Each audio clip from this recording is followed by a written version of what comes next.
Welcome back, everybody, to episode 190 of the Lookout Podcast, and of course, the best and the worst of 2024 in anime. I'm, of course, Meelz. I'm here with LJ himself. LJ, what's up? Wow, it's been a couple of weeks since y'all heard us both on the same episode. Isn't that refreshing? I feel like I missed you.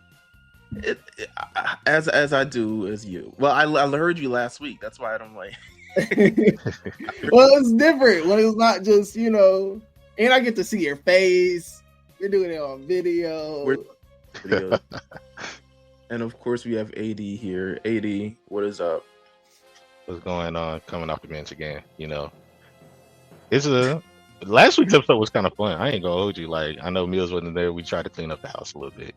Well, get things in listen. order. Listen, he came back. We had no controversies.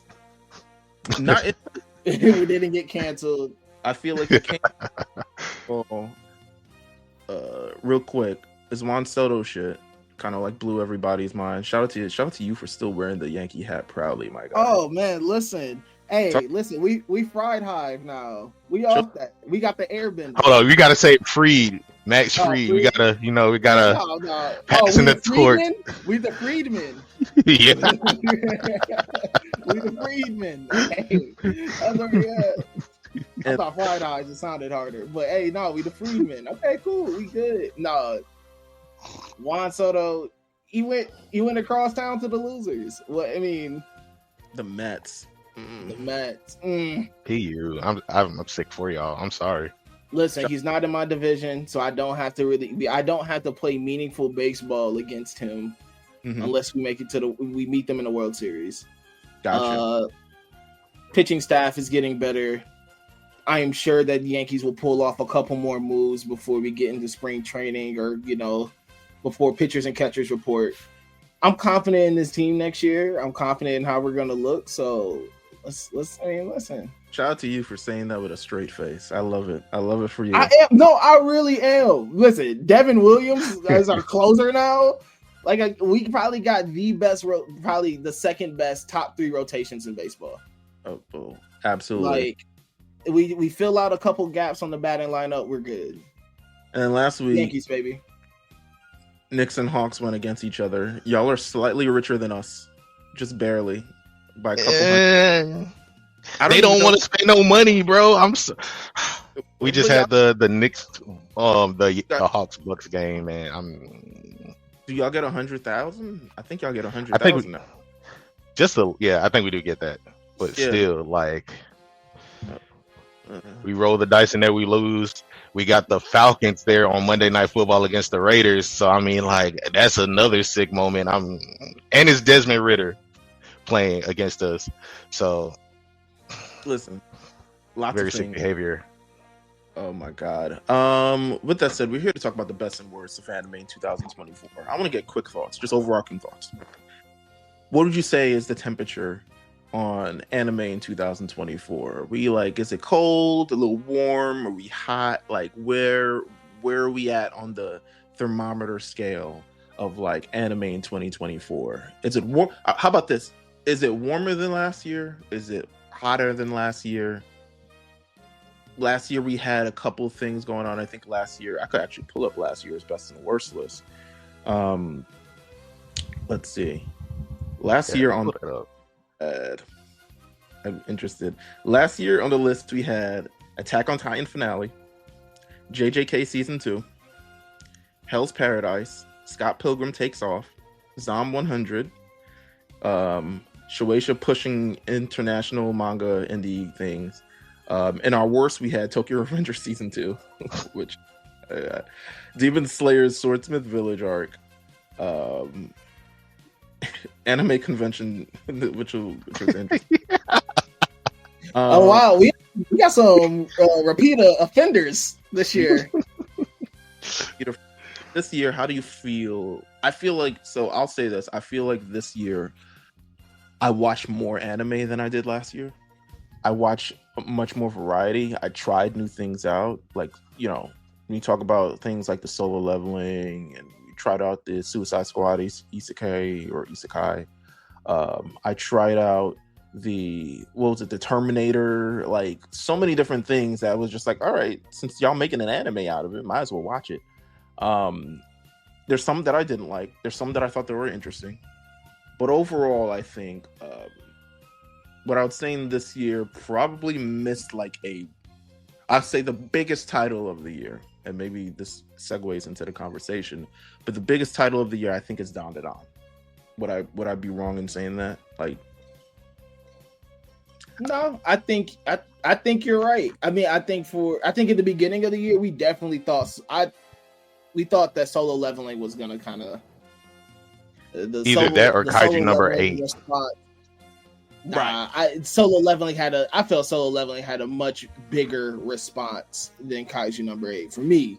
Dandadan came out of, I don't want to say come out of nowhere because it was a definitely anticipated anime, but it came and it definitely kind of took over the game for a bit.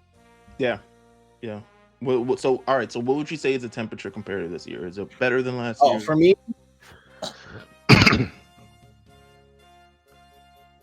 yeah. Okay, I'll say for my own personal self as a fan.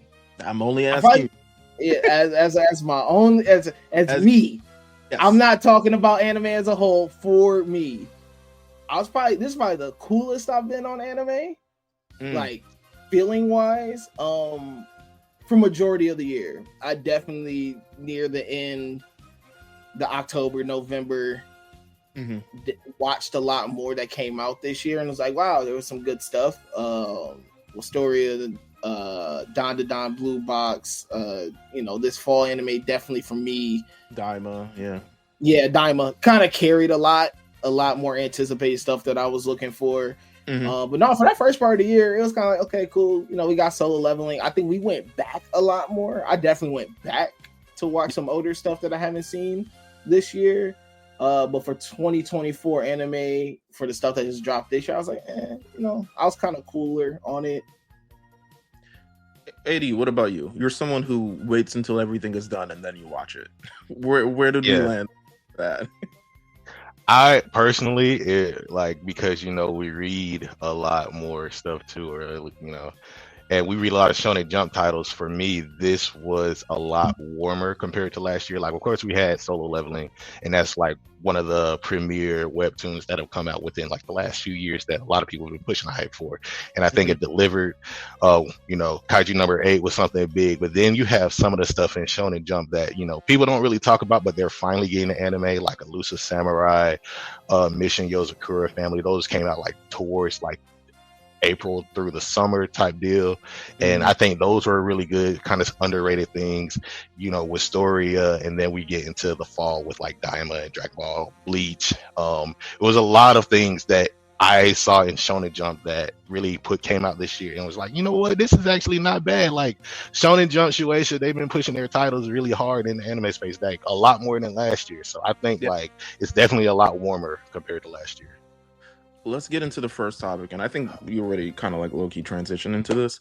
Let's talk about Dandadan, because Dandadan, I would say, is probably the biggest launch if there was a big new anime that kind of came out this year, I would say Dandadan is it, just based on kind of the marketing, based on the conversation, based on the kind of like everything around it. I'm still not fully sure. I mean, I get what the show is about, but it's kind of kooky in a way.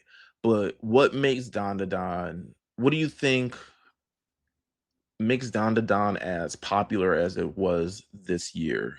Because to me, were people? I don't know if I heard like, okay, it sold a lot of volumes. I don't think I heard that until the anime actually came out, or the manga as it came out, or people were reading it. More so as like, people knew what it was and were just excited for like what's behind it. So what do you think, as someone who read the manga and kind of like you build the anticipation towards this, like what did you kind of think about what made it the biggest one this year thus far? I think if you read Dandadan and you're going through it, you kind of see they give you, the art is really good in the pages, and like the setup for all of the different pages, and the story is more down to earth. All of those things come together really well.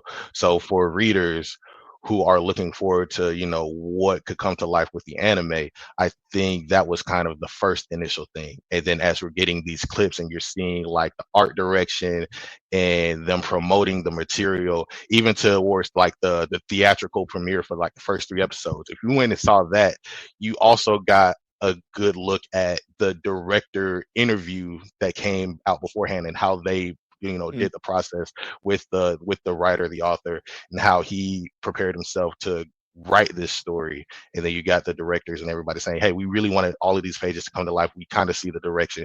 So I think that initial like theatrical release before the actual anime, in addition to like them saying, oh, we're simuldubbing this, like, when was the last time outside of like Netflix like shows, when was the last time you actually seen like an anime get a simuldub?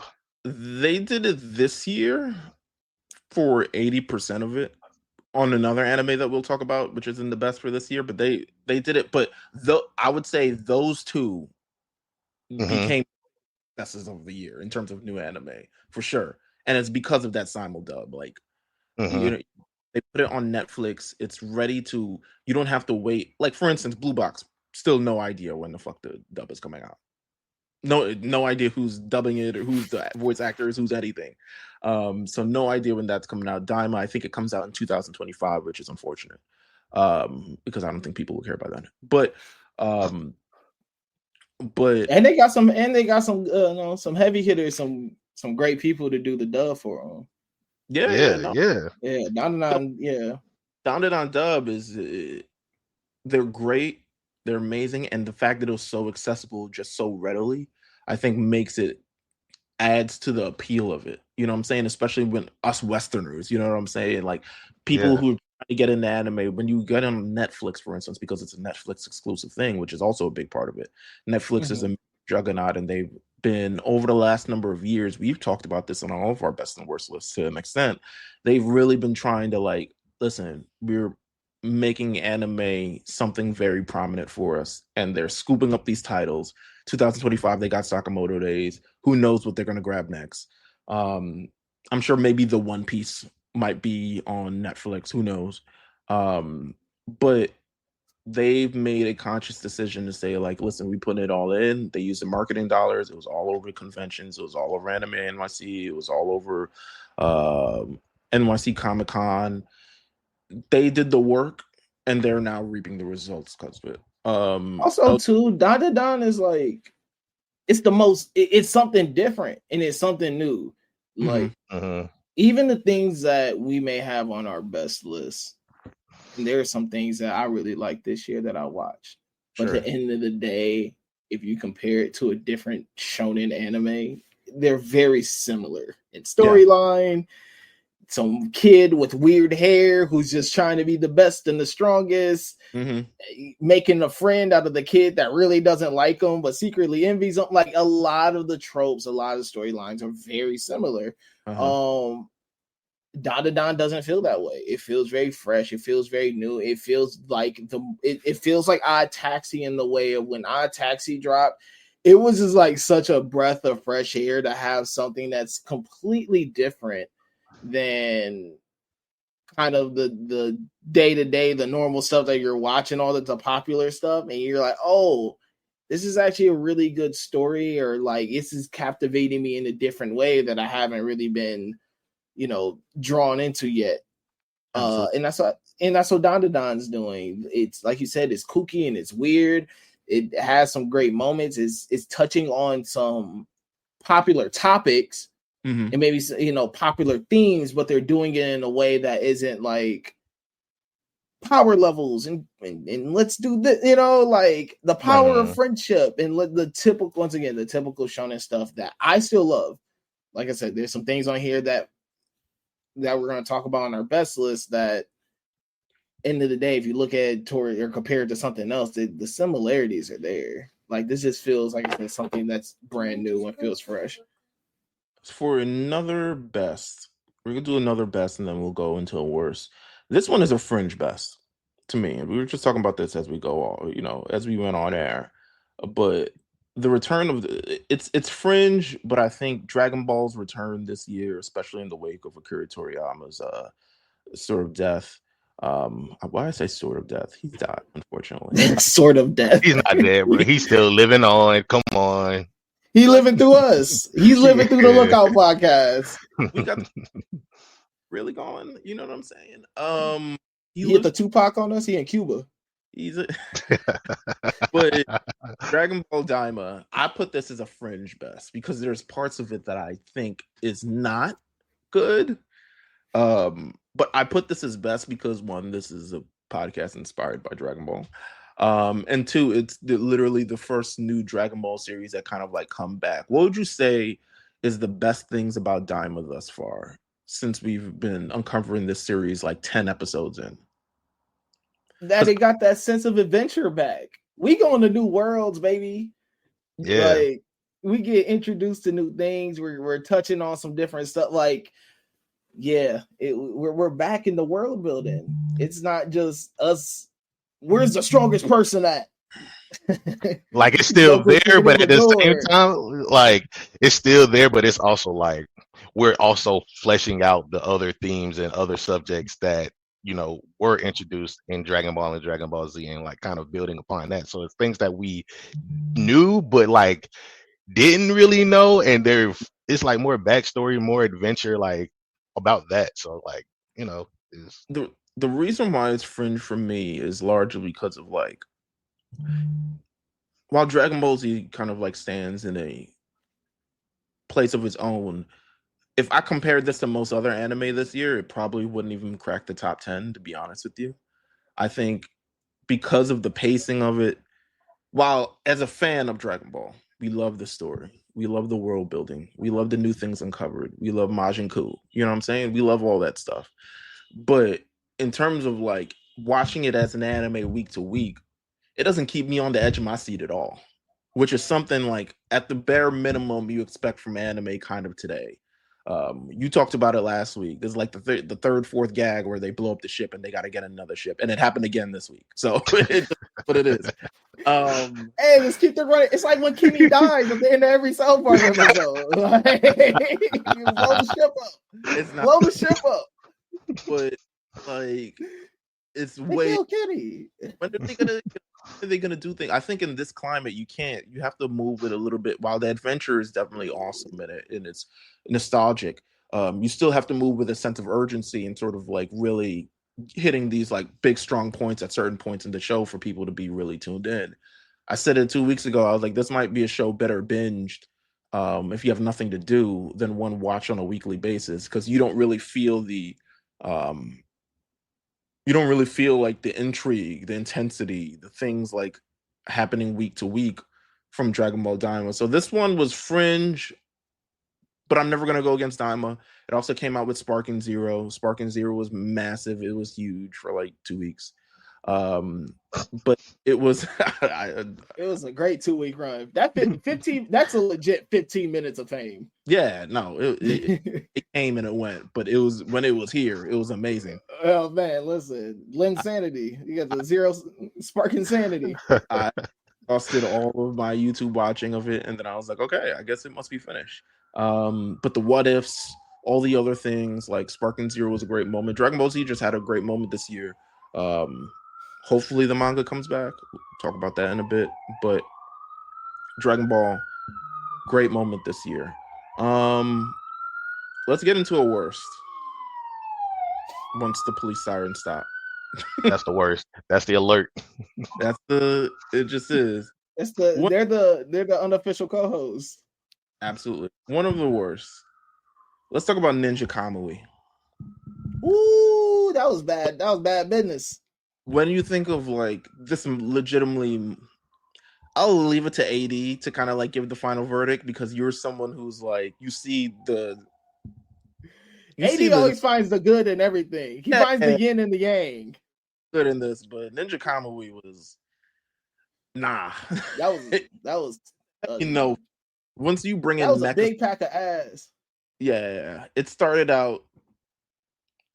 I don't even know how it started. I guess it started out with potential, but then it kind of wasted all of everyone's time, is what I would say.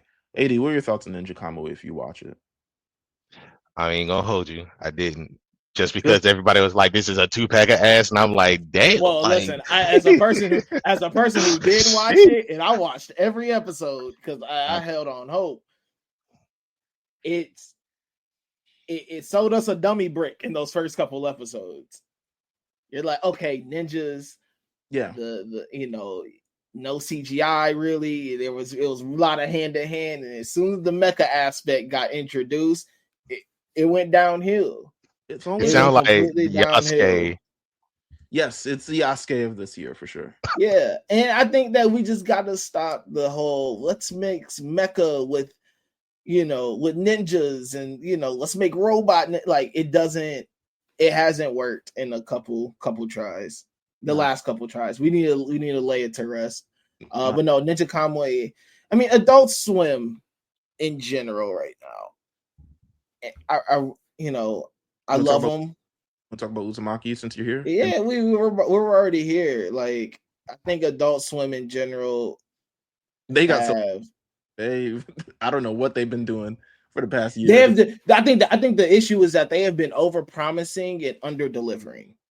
Talk about it. You get the trailers, you get the names. You're like, oh shit, they got this really weird, obscure thing that like oddly a lot of people love. You're kind of like, okay, cool. What are they gonna do with it? And they get it. Then they're like, oh, here's a trailer. Here's a trailer for the trailer. Here's a trailer for the next episode, and here's a sneak peek and a snippet. And you're like, oh shit, like they got it. Then they dropped the first episode. And the first episode was like, oh shit, this is crazy.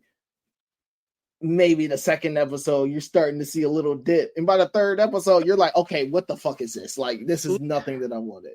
From what I heard, so I didn't watch it. It was pretty much like the first episode was amazing, and then the second episode was one of the worst pieces of shit that I've ever seen. That's I'm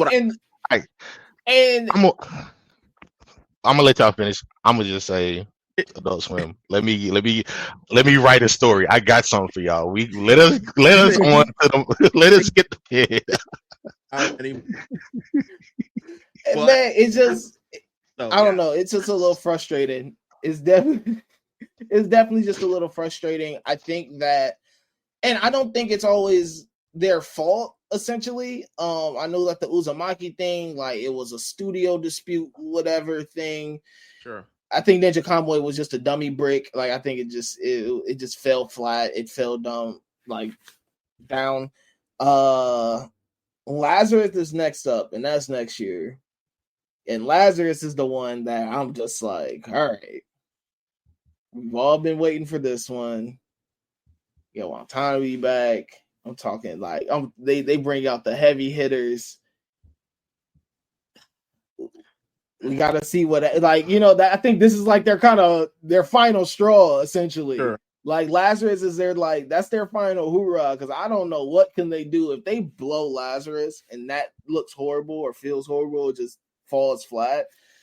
We're gonna have to have some real discussions. I mean, we probably have to have a discussion now, but Lazarus is what I'm putting my money in that pot, and if I go broke on this one.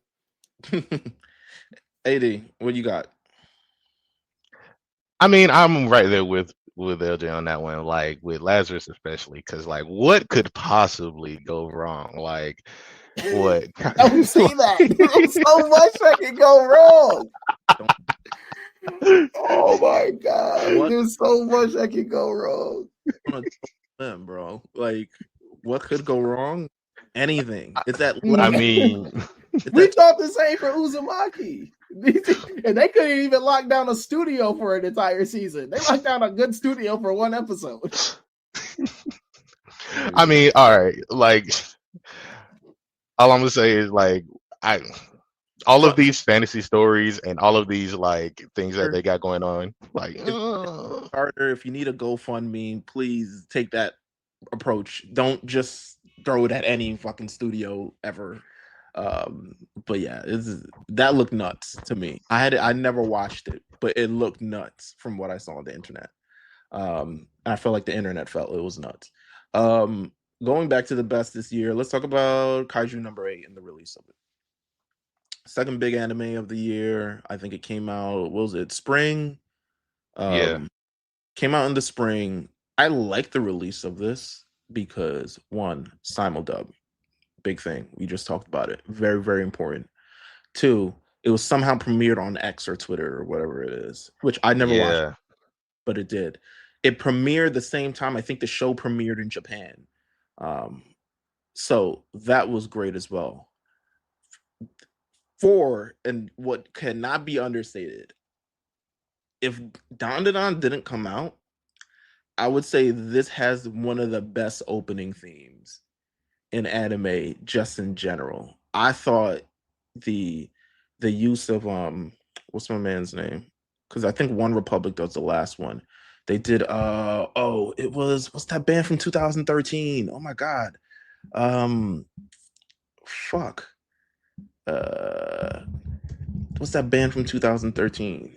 But even though I like the song, it's Wasn't it one? You said One Republic did the other song, right? yeah, did the other song. The One Republic does the ending theme. Oh no, the first one is presented by Young Blood. Why did I think it was the niggas from 2013 who did that shit with Kendrick? Uh Kendrick. Imagine Dragons. Yeah, why did I think it was them? Whatever. Talking about Imagine Dragons. Yeah, fantastic opening, bro. Like fantastic.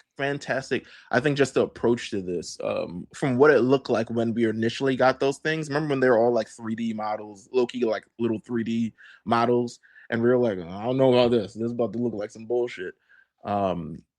I think they came around, and I think they delivered a very solid series moving forward. I think Kaiju number 8. It sounded great. As someone who's an audiophile like me, I can notice when they put a budget in the sound, the music, all the other things. You play it on your speakers, it sounds like a movie. Um, it looked great. I think it had a great pacing. I think it had great action. I think it told a great story. Um, I would say Kaiju number 8 is one of the winners this year. Um, I'm not sure if it picked up any major popularity for the manga. It probably did.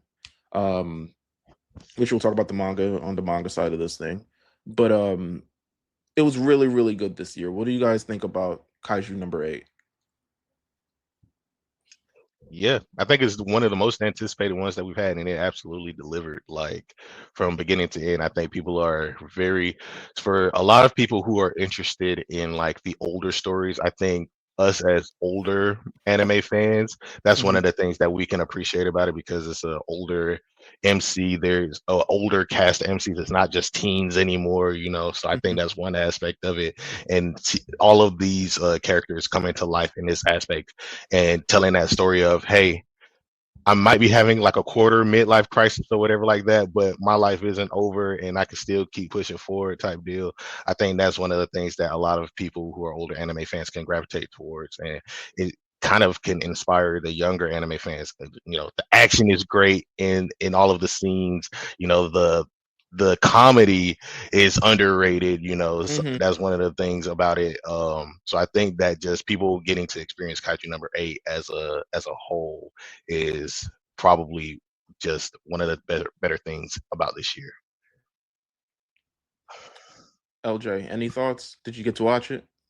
No, I didn't finish the season because I have really bad watching habits. Netflix ruined me. I gotta binge everything. As soon as I start waiting week to week, I get bored. But no, from what I saw, and honestly, just a response and reading it, knowing what it is, it did what I thought it was gonna do. I mean, even when me and AD would do Big Eyes and talk about Kaiju number 8, it's an anime, like it's gonna be really good. And it doesn't surprise me that it has done as well as it has in terms of popularity, and just the product in general is just a really good product. Right. I think Meelz, what you're talking about, too, of the part of the reason for its success is just the easiness of accessibility for Western fans. Yeah. 90% of listen, regardless of what the conversation may look like online, 90% of us is watching a dub. Yeah. And so it's like to automatically appeal to that it helps. It just makes it helps. It makes the watching process easier. It makes it a more fun like experience. Like and taking advantage of different avenues. Dropping it on X was, or Twitter when it dropped, like genius move. Yeah. I think what other way can you get more eyes on an anime at one time than just putting it on one of the biggest platforms and premiering it when it premieres in Japan, because then it's really not taking advantage, but I think understanding the community that you have and understanding like the watching habits of the community that you have. You know what I'm saying? Some people do watch when it's first premiere. Like, remember when all the Attack on Titan premieres used to come out? People used to find the feed of wherever it was in Japan and would watch the episode undubbed and kind of like figure out where it was, and then they would, and then we would get it a couple hours later.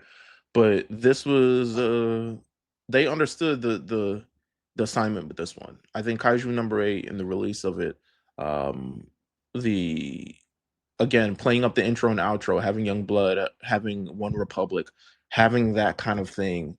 It's easy to assimilate to Western fans, especially if you know that the series is going to be popular with Western fans just as much as it is in Japan. So really good release. Let's see. I have one. This is a dual best and a dual worst.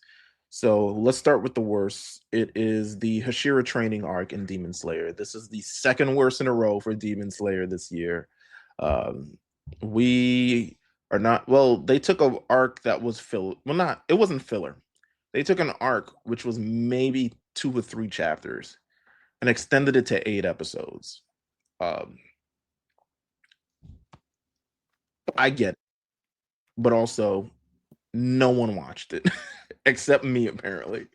And I watched. The jig is up. The jig is up. The jig is up. The jig is up. Essentially, it's the worst of this year.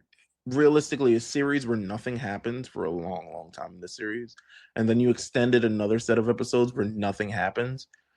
The only saving grace of this season, which I'm putting in the best category for this, is the final episode of the Hashira training arc, which is essentially the intro to the movie. If you needed a trailer for what this movie was going to be, the final episode of Demon Slayer is it. And low-key, it might be the final episode of Demon Slayer. Who knows? Because I don't know if they're going full no, movie. Hell no. Listen, they're gonna definitely chop that movie up into some episodes.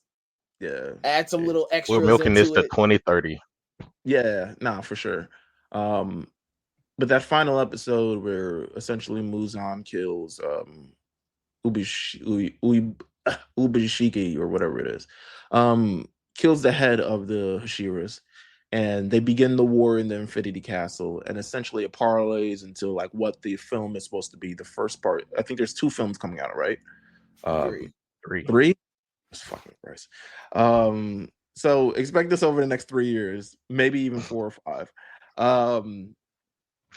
The Sheer training arc, the Infinity Castle arc, we're gonna get the movie, but the final episode was a fantastic. If there's anything I tell you to watch, because I'm not gonna tell you watch the first 7 episodes for sure, unless you want the 3-minute sequence of Muzan walking into the castle, which they somehow extended to 3 minutes of him just walking.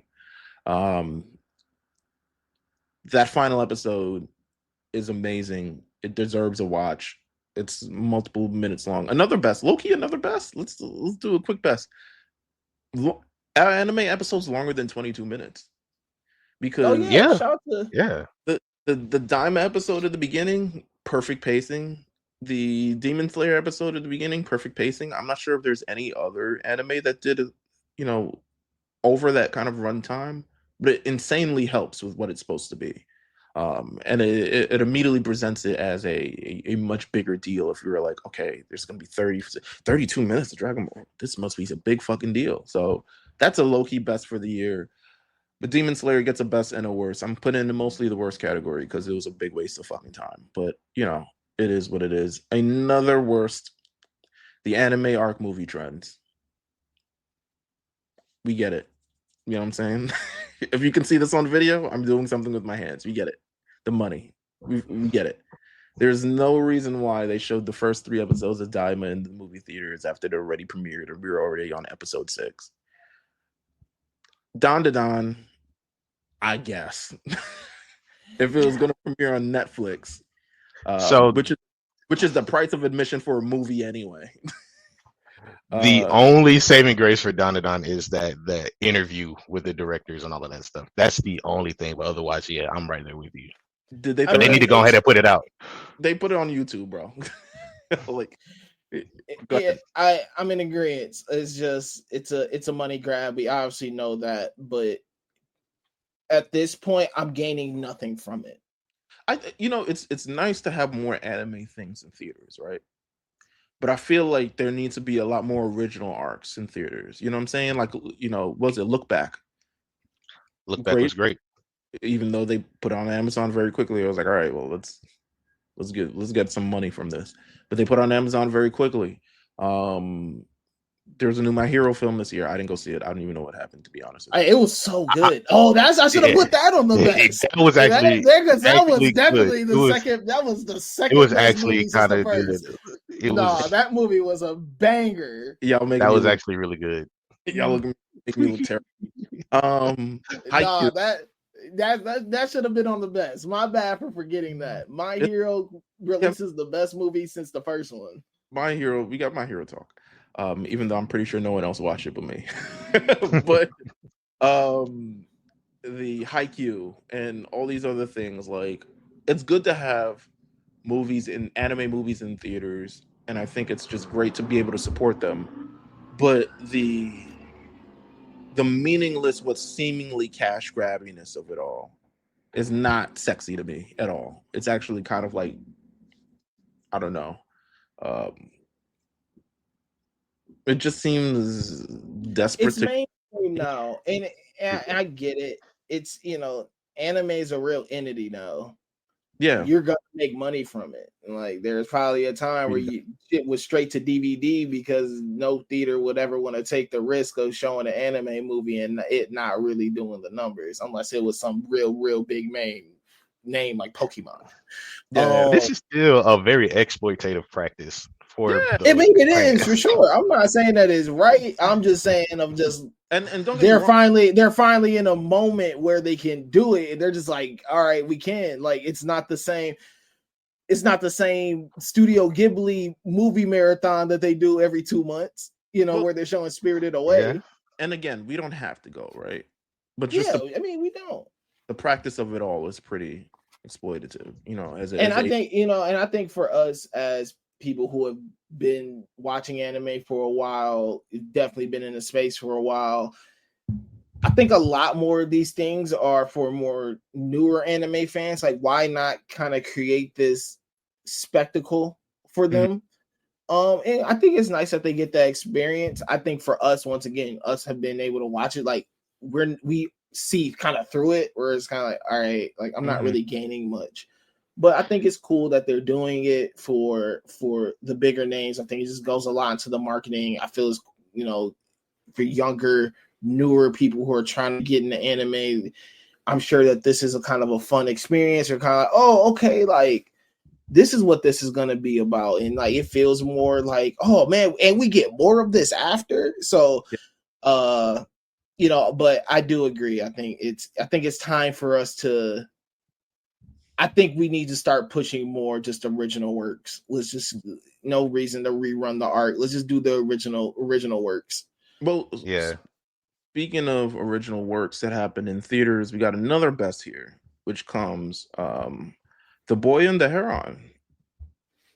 By Hayao Miyazaki, an Academy Award. It is the second anime to receive a anime award. Again, another one produced by Studio Ghibli.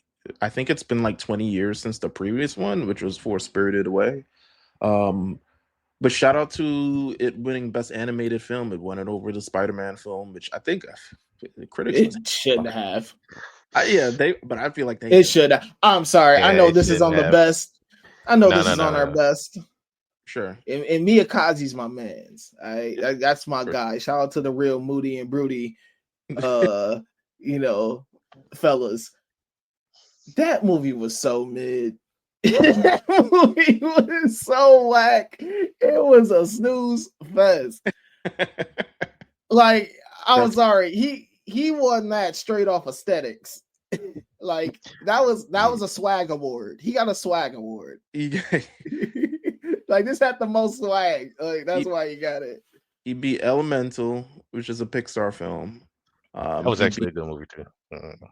He beat Nimona, which was a science fantasy action film. Looks pretty good.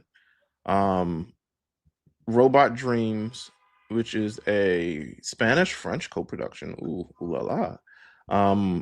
The film follows an unusual friendship between a dog and a robot in New York City in 1984.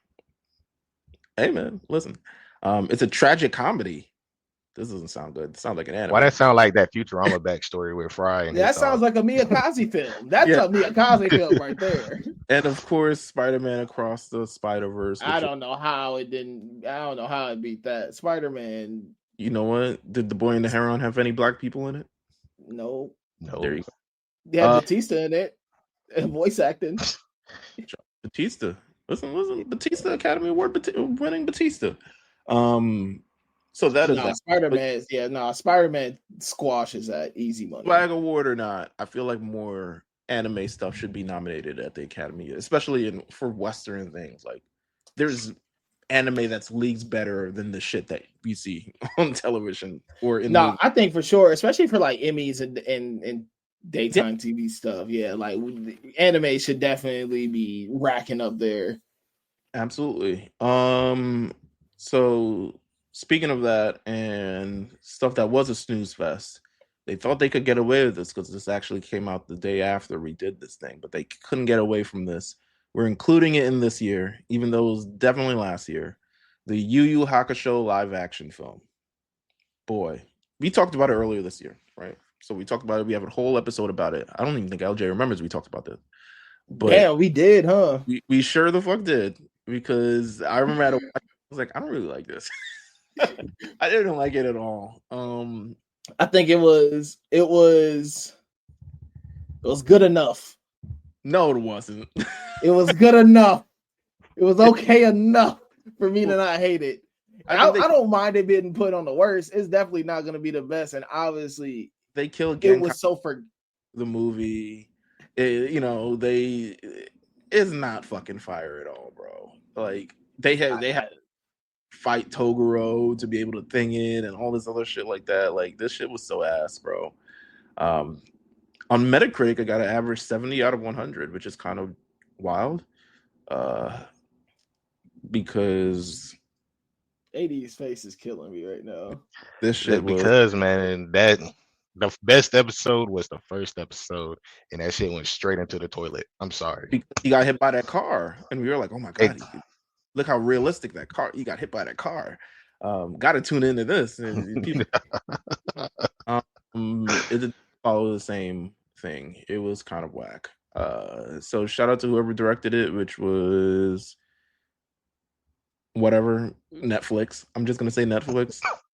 Man, no, shout out to costume design. Shout out to the costume design, because y'all can't talk bad about that. The actual designs of the characters and the clothes they were wearing were tough. Well, Netflix trying to do his thing this year.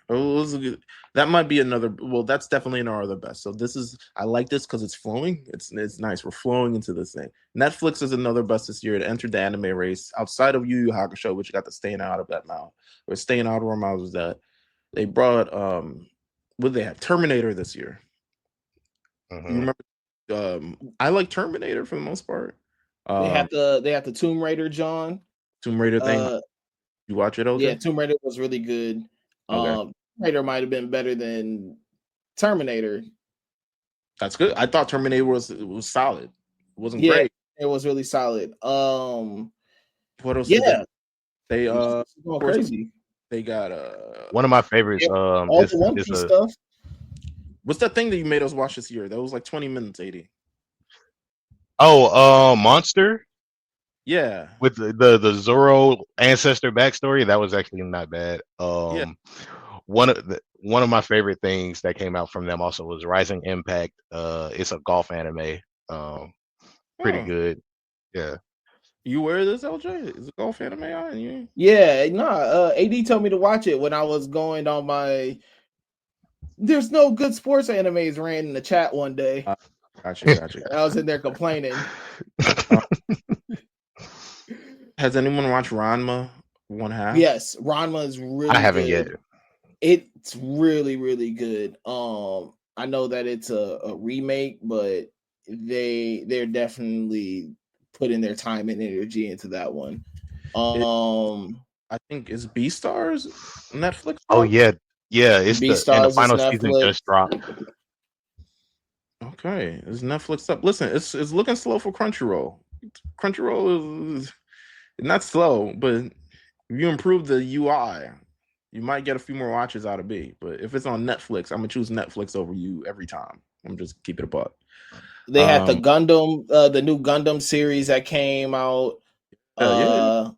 I think that did Kengan wrap up this year? No. What was it that came out this year? It was the final season of something this year that came out. But essentially, though, they are doing really great, and not even just with like the pure anime stuff, like even some of the like anime adjacent cartoon animation things. Yeah. They were going crazy this year. Yeah, they get Blue Box, they got Dandadan, they got a whole other things. You can watch Hunter x Hunter, you can watch Hajime no Ippo. You could pretty much watch a bunch of good anime on here. So Netflix, shout out to you for investing in anime. It wasn't the only ones. I mean, when we went to Anime NYC, there was big boots for Hulu, there was big boots for Crunchyroll, there's big boots for Netflix. There was a lot more people are investing in anime on a much more frequent basis. So that is dope to see. Let's talk about this new one that I have not watched, but y'all swear by, Wisteria, Wand and Sword. It's one of the best of our year. What makes it one of the best? I'm gonna let LJ take it because no, you got it, because you're the one that put me onto it. You're the one that's like, no, you need to watch it. So here's the thing, right? It's one of those it's a fantasy anime. It's like if you know what Black Clover is. Where do I watch it first? You watch it on Crunchyroll. Okay, all right. Yeah. That but it's all dubbed. Shitting on their UI and all that other stuff. You gotta go there to go watch it. They still got some gems in there, you know. One of the best of the year, the $11 that I got back from Crunchyroll. How about that? Lawsuit. Good case. You know what I mean? We'll go off. Going straight back to him. But no, it's one of those fantasy anime. It's kind of like it's somewhere in between Black Clover and Mashal in the sense that, like, you know, the main character does not have magic or anything like that. So he has a physically fit body. He's trying to enroll in this school, and people are shitting on him because he doesn't have magic. And so once people actually recognize, oh shit, this nigga not bad. Like, how are you holding back? Like, what kind of person are you? Are you a demon or whatever like that? The animation is nice. It feels very My Hero in some aspects, especially with the music when everything gets tense. It's just one of those anime that you probably, if you didn't like Black Clover, if you didn't like Mashal, or if you know, somewhere in between those two, I think it's something that you could check out. You know, third time's a charm. This might be the hit for you. Yeah, it's definitely one of those ones that you probably shouldn't sleep on. It's one of those ones that I was talking about earlier, where I was just like, are a lot of the tropes and themes and everything very repetitive? Yes. Do they sexify it in a way where I'm like, you know what, this is more enjoyable? Yes. It's just there's something about the it's about the presentation. When I say sexify, I'm just like the presentation is just sexier. Anime, it's just like sexier in nature, or sexier just like it looks sexier. It looks sexier. Like not sexier in nature. It's just more like it just looks sexier. It looks like sleeker. If you put this in theaters, you might be like, "Oh, this kind of nice," you know, like like it's like an American muscle car and a European sports car. Black Clover is the American muscle. It eye wise is not as appealing to me. Yeah. Because it feels like this thing could only go in a straight line very fast and be really loud. Like the other one, I'm just like, okay, there's some curves here. You know, I could brake and turn and do all these. Like, they're both high-powered machines, but one just, to me, is just more appealing, visually more appealing to me. The story just feels more appealing. it feels like it actually has a bit of like some type of like Harry Potter aspect to it. Even when you look at the design of the main character, you think about his relationship with his teachers. In the final episode, you figure out there's some type of hidden secret behind him and his actual power. So it's, for me, that was just my draw to it, where I was like, okay, this feels more, I'm more enticed by this than something like a Black Clover or a Mashal, where they're not bad at all. Once again, they all deal with the same tropes and they deal with the same themes. There's so many similarities between the two in terms of this actual story, but one just presents it in a way where I'm just like, I would rather watch this. I don't know why. I don't, I could take this a lot more seriously. Did anyone watch Bleach this year? New Bleach? I've been watching it. Like, I've been tapped in just a little bit to it. Is it the best or the worst? Like, where do we put Bleach? It's one of the best. No. It is one of the best. They got the better things about it is that they're fleshing out a lot of the details from the manga, and we're getting into a point where when the manga first released and you hear about like hiatuses or authors getting sick and they have to like wrap the story up, so they got to like cut certain details or whatever like that. So we're getting into that point of the storytelling, but because they're actually taking their time a little bit more with releases, you can see the expansion of details and how they're taking care of certain characters, certain fights, and certain themes and everything like that. And plus they got the actual theater team, whoever makes the movies for like Naruto and all of the Studio Pierrot, they're working on Bleach 1,000 Year Blood War arc. So like it feels like a movie condensed. The way that you would want your movie teams to like release episodes, this is the way to do it. Like, we complain about it like that with like Demon Slayer and everything like that, but this is how you should do that type of thing. Absolutely. I think that even if I didn't watch it, the pure conversation around it and how I just see the impact of it this year, it gotta be on the best. Like, Bleach has been a focal point for sure. And I think this whole Blood arc, it has captivated not only their old fans and the people who've been waiting, but definitely been an entry and a gateway for new fans too. Absolutely. Let's clear up a few more of these worst, and then we'll get into the best, and then we'll kind of like wrap this up. One of the worst we have, I mean, isn't this a worst every year? Racism. You know what I'm saying? They ran the voice actor of Dandadan. I mean, I don't know if you ran them off Twitter. No one's really using Twitter like that anymore. But Mr. AJ Beckles received a lot of blowback for liking essentially a artwork of a fictional character which he voices that are Black, and he stood up for the artist, who's 16-year-old, who's awesome, and essentially led to a bunch of blowback, led to people wanting his job, letting people say you need to be kicked off the series for not respecting it, and all this other stuff like that. And now he is off Twitter, which I don't really blame him, to be honest with you. Like, Twitter's kind of ass. But again, this is everything. It's similar to even the Bleach thing last year with, unironically, his fiance Anna Isu had to go through, where she took over for, oh my God, what's the girl's name? I have not seen Bleach in forever. The Black woman in Bleach. Oh, Yoruichi.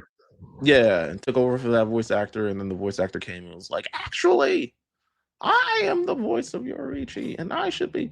So they had to give it to her back. But it's once again you would hope it's a community that would be all encompassing, just because of how much now these days, how much Black influences are brought into the anime world, that there would be more openness from the other side, or just from general people, or just from people on the internet who are kind of, but you know what? We're living in a new age. And because of everything that happened over the last month or so, I'm not surprised if more stuff like this happens. But you know what? Let's be a community amongst ourselves, and let's continue to work amongst ourselves. if there are no more thoughts on that, another worse anime conventions. Run it back. We got repeat offenders. Anime NYC was solid this year actually because it was in the summer, but the press was ass. The press was terrible. I've never seen like having to go through a worse press process 2 years in a row. That doesn't even make me want to apply for press next year. But I did get to host a panel, so that was pretty dope. Yeah. One of the saw- best. Yeah, saw LJ, so that was dope. Shout out to Steve Bloom, by the way. What? Like, come on. So that was pretty dope. 80, you just came from an anime convention. What are the good things, the bad things, the experience? How was it? Well, one of the bad things about it, I talked with one of the press managers about certain situations because we have some interviews that we're going to post very soon with some very prominent voice actors.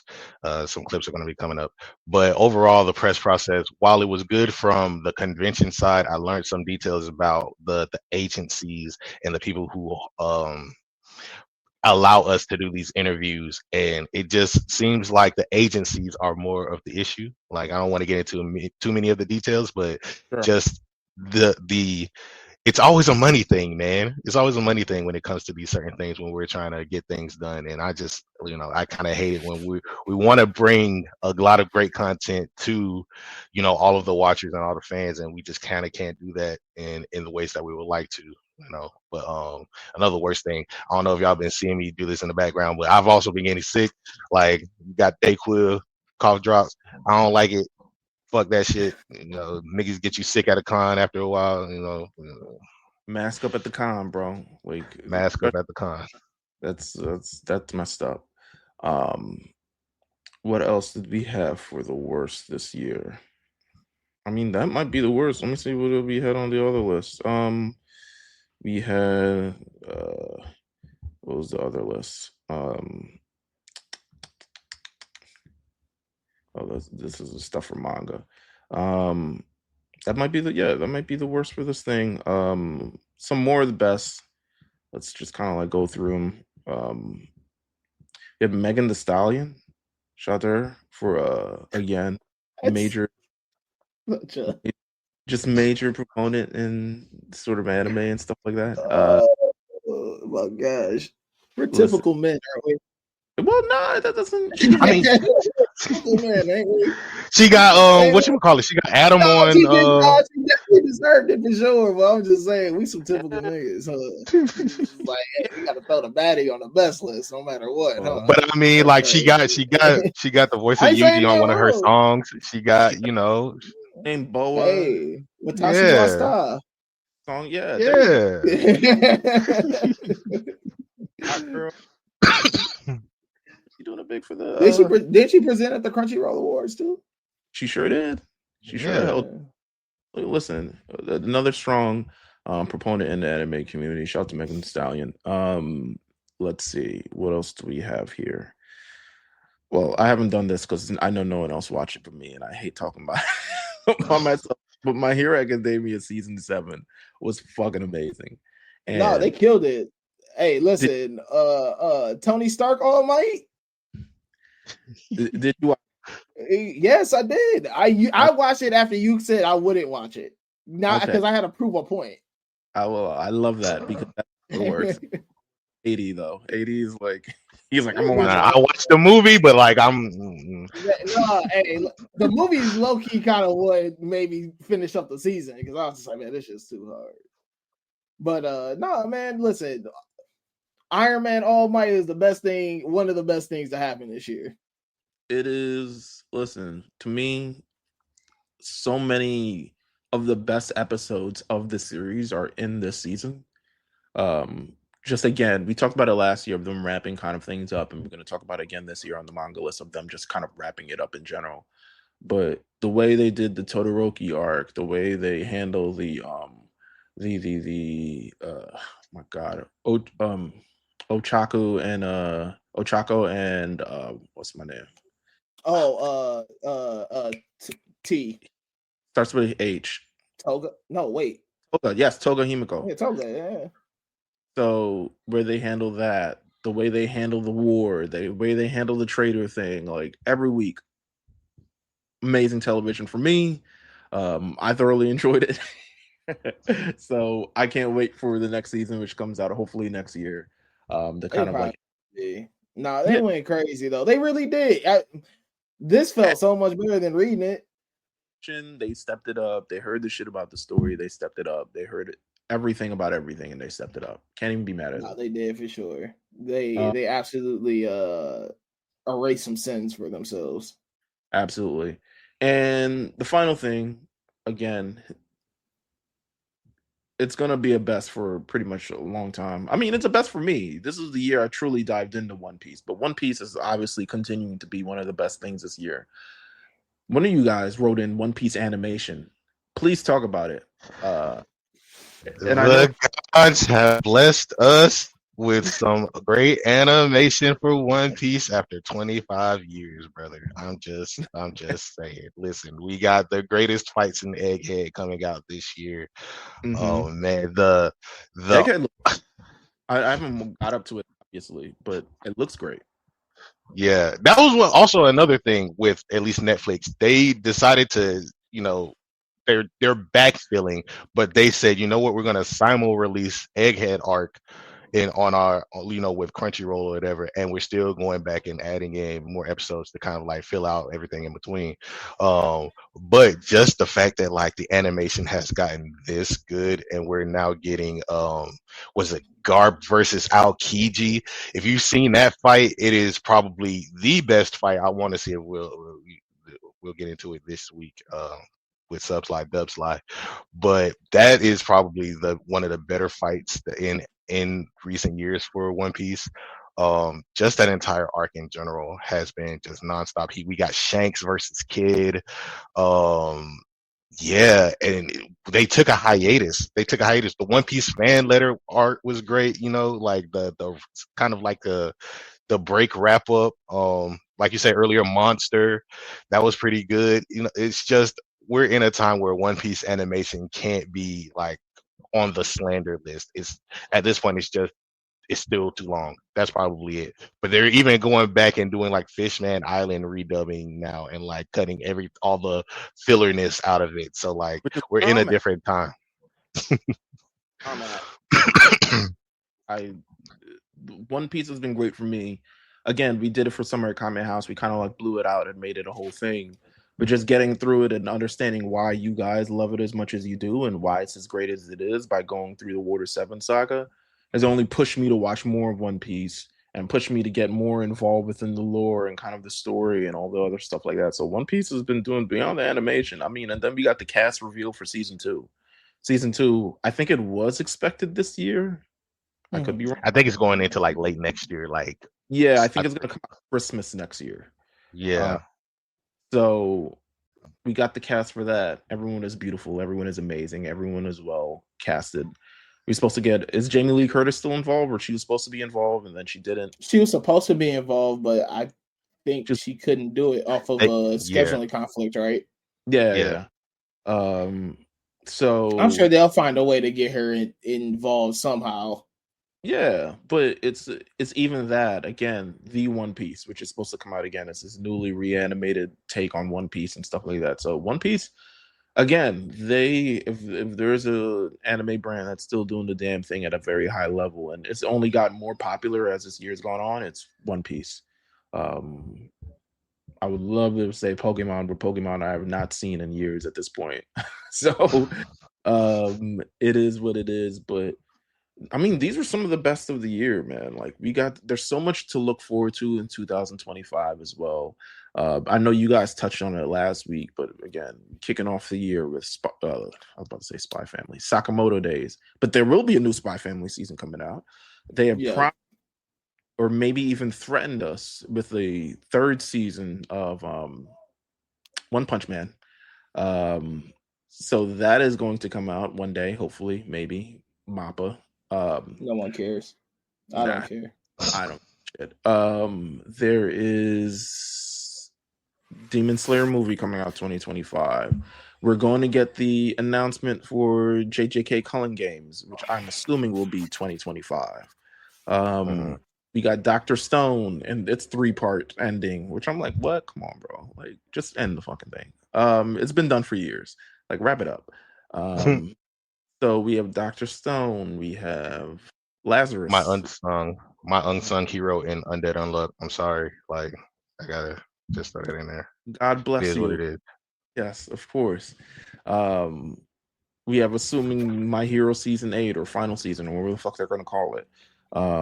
We have I shit. think Dandadan Chainsaw. season 2 got Yeah, Dandadan season 2, summertime, I think, right? Or late summer? yeah.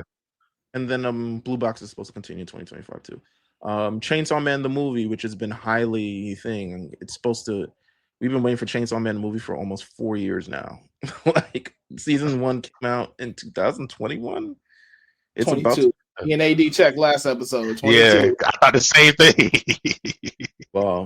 it's about to come in 2000. I mean, we pushing 3 years. I mean, at some point. Yeah, it can't. But Mappa can only. We can only Mappa so much. Yeah, they can only enslave so many people. But that is it. That is it. But we're looking for more to. I mean, there's Solo Leveling supposed to come back out. So Solo Leveling, I think, Carried Away is one of the best animated. I think 2025 is shaping up. I mean, barring any type of delays or anything in production, 2025 looking better than this year. So I'm excited for it. Yeah, it is. So our best and worst should be very, very robust next year. I want to thank you guys for tuning in, but also stay tuned in, because tomorrow or whenever you watch this, we'll be doing the best and worst of manga of 2024. We got a lot to talk about. This is for, if you listening to the manga episode, you were tapped TF in. So make sure you tap into that. Thank you guys for tuning in. Of course, thank you for being on this ride with us for 2024. As we talked about JJK, we talked about One Piece, we talked about Dragon Ball, Death Note, all these other things. There's so much more we want to talk about next year that we have to plan. But thank you guys for tuning in. Thank you for continuing to support us over the last 7 years. Stay tuned, because we still got best manga, and then later in the week we also got the best fights of this year, which is going to be hosted by J and D for Subsly Dubsly. So yeah, don't meet us there, beat us there. To look out. We'll see you guys soon.